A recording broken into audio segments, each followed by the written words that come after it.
Shalom sahabat Rema yang diberkati Tuhan. Selamat malam dan selamat berjumpa dalam Renungan Malam Rema. Puji Tuhan karena kasih dan perkenanan Tuhan, maka malam ini kita dipertemukan untuk bersama merenungkan kebenaran firman Tuhan. Doa dan harapan Rema, kiranya sahabat selalu dalam keadaan baik, berlimpah damai sejahtera dan sukacita, karena Tuhan Yesus Kristus yang kita sembah adalah Tuhan yang baik, yang senantiasa menyertai kehidupan kita. Baik sahabat terkasih, sebelum melangkah ke perenungan, mari berdoa. Bapa di dalam nama Yesus, terpujilah namamu. Kasih setiamu sungguh nyata di dalam hidup kami dan kami bersyukur untuk itu. Terima kasih untuk hari ini, karena kami telah dituntun sehingga kami hampir melewatinya. Sebelum kami memeringkan tubuh untuk beristirahat, kami ingin dilawat oleh kebenaran-Mu, sehingga apabila kami bangun di esok hari, maka kami siap untuk menghadapi kehidupan, karena kami telah dituntun. Kuasailah kami oleh Roh Kudus-Mu, dalam nama Yesus Kristus kami berdoa. Amin. Bagian ayat firman Tuhan yang menjadi pedoman Rema saat ini, terbaca dari Injil Matius pasal 26, ayatnya yang ke-39, yang berbunyi demikian. Maka ia maju sedikit, lalu sujud dan berdoa katanya, "Ya Bapakku, jikalau sekiranya mungkin, biarlah cawan ini lalu daripadaku, tetapi janganlah seperti yang ku kehendaki, melainkan seperti yang Engkau kehendaki." Sahabat Rema, dalam Alkitab ada dua taman yang terkenal, yaitu Taman Eden dan Taman Getsemani.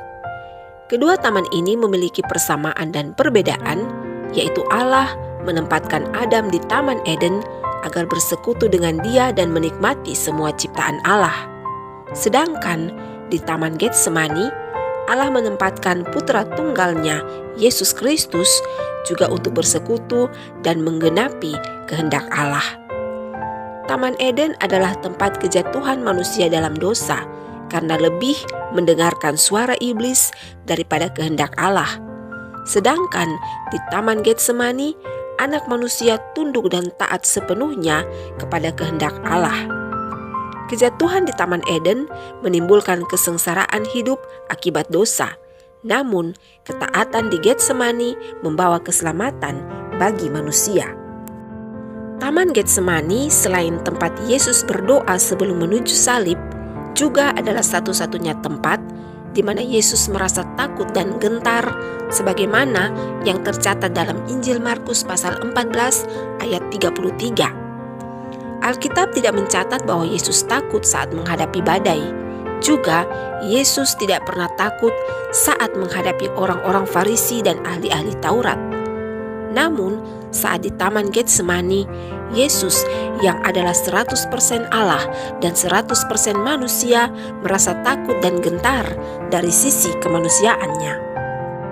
Sahabat Rema, dari takut dan gentar yang dirasakan oleh Yesus ini, kemudian berkembang menjadi sebuah kontradiksi karena banyak orang yang meragukan kealahan dan ketuhanan Yesus Kristus, sehingga muncul pertanyaan, mengapa Yesus yang adalah Tuhan merasa takut saat hendak menghadapi kematian? Sahabat, sesungguhnya Yesus tidak takut dengan kematian yang akan dihadapinya. Yang Yesus takutkan sebenarnya adalah murka Allah yang akan menimpanya, yaitu murka Allah terhadap dosa-dosa umat manusia. Murka Allah itu adalah cawan yang harus ditanggung oleh Yesus, karena cawan adalah lambang dari murka Allah seperti yang tercatat dalam kitab Wahyu pasal 16. Bisa dibayangkan bahwa sesungguhnya teramat sangat berat pergumulan yang Yesus alami. Yesus sangat tertekan sehingga mengalami hematohidrosis atau keringat darah. Yesus dihadapkan pada pilihan yang sangat sulit. Apakah dia harus menerima cawan atau membiarkan cawan itu lalu daripadanya? Sehingga sampai 3 kali Yesus berdoa dengan formulasi kalimat yang sama. Namun pada akhir dari kalimat itu adalah sesuatu yang sangat luar biasa, yaitu, "Tetapi janganlah seperti yang ku kehendaki, melainkan seperti yang Engkau kehendaki." Pernyataan ini adalah merupakan sebuah komitmen dari pilihan yang harus dipilih Yesus. Yesus memilih dan berkomitmen untuk mengikuti kehendak Bapanya karena itulah yang terbaik. Sahabat Rema, Getsemani adalah satu-satunya tempat peperangan rohani yang dihadapi oleh Yesus. Bagaimana dengan kita? Tak bisa disangkali bahwa setiap anak Tuhan, termasuk kita, pasti dihadapkan dengan peperangan rohani setiap harinya, yaitu pilihan-pilihan dalam hidup. Apakah kita hendak mengikuti kedagingan atau roh? Setiap kita pasti punya Getsemani masing-masing yang harus kita gumulkan. Di Getsemani, iman percaya kita diuji. Di Getsemani, kesetiaan dan komitmen kita dipertaruhkan. Sahabat, Getsemani kita bisa berupa sakit penyakit, hubungan keluarga yang hancur, pekerjaan yang berantakan, dan lain sebagainya.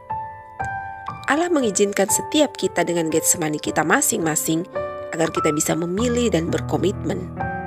Jika saat ini kita sementara bergumul di Getsemani kita, maka serahkanlah segalanya kepada kehendak Bapa di sorga. Karena sekalipun kita harus menghadapi hal yang tidak mengenakan, namun itulah yang terbaik bagi kita. Allah di dalam Yesus Kristus tidak pernah sedetik pun meninggalkan kita, bahkan ketika harus menghadapi hal terberat dalam hidup. Ingatlah selalu akan penyertaan-Nya yang sempurna, sehingga kita masih ada hingga saat ini. Jadi, sekalipun kita ada di Getsemani, tetapi tetaplah berkomitmen seperti Yesus untuk berserah sepenuhnya hanya kepada kehendak Bapa di sorga. Bukan berarti kalah, tetapi justru Getsemani adalah komitmen menuju kemenangan. Sebagai manusia, takut dan gentar adalah hal yang wajar. Namun, janganlah itu menjadi sesuatu yang membuat kita lupa bahwa kita punya Allah yang dahsyat dan luar biasa. Oleh karena itu, jika kita sementara di Getsemani, teladanilah Yesus yang berkomitmen dan melaksanakan komitmen itu sehingga setiap kita memperoleh jaminan kehidupan kekal. Allah di dalam Yesus Kristus memberkati kita dengan firman-Nya. Sahabat, mari berdoa. Tuhan Yesus, terima kasih untuk karya keselamatan yang Engkau kerjakan bagi kami. Siapakah kami Tuhan, sehingga Engkau begitu mengasihi kami? Saat ini kami berkomitmen untuk tetap dan selalu mengiring-Mu di sepanjang hidup ini. Marilah, masuklah, dan tinggallah di dalam hati dan hidup kami, sehingga kami selalu dituntun untuk tetap berada di jalan-Mu, sekalipun kami dihadapkan dengan Getsemani yang adalah pilihan-pilihan kehidupan, karena kami percaya bahwa meskipun dalam keterpurukan hidup, kasih setia-Mu tidak pernah meninggalkan kami. Amin. Sahabat Rema yang diberkati Tuhan, tibalah kita di akhir kebersamaan. Rema sangat berterima kasih kepada sahabat karena telah setia bersama Rema. Puji Tuhan, video kali ini adalah video Rema yang ke-100. Semua pencapaian ini tidak akan terjadi tanpa campur tangan Tuhan dan dukungan doa serta support dari sahabat Rema semuanya. Jika sahabat diberkati dengan video-video Rema, maka berbagilah sehingga orang lain pun terberkati. Jika Tuhan berkenan, maka kita pasti akan kembali bersama pada video Rema selanjutnya. Akhir kata, selamat malam dan selamat beristirahat dalam naungan kasih dan perlindungan Tuhan Yesus Kristus. Shalom.